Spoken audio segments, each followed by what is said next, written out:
राज्याचं जे आज अर्थ बजेट सादर झालं त्यात असं वाटलं की शेतकऱ्यांना कर्जमाफी होईल, आमच्या लाडक्या बहिणींना 2100 रुपये मिळतील आणि अजून काही फार मोठ्या घोषणा होतील.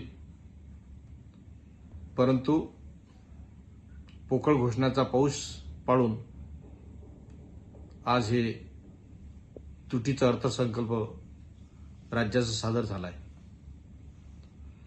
जे आश्वासनं निवडणुकीच्या काळात दिले होते त्या आश्वासनाची एकही पूर्तता या बजेटमध्ये दिसून येत नाही.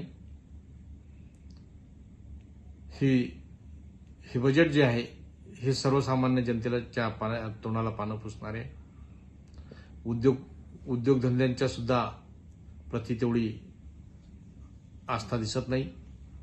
म्हणून हे बजेट नाकामयाब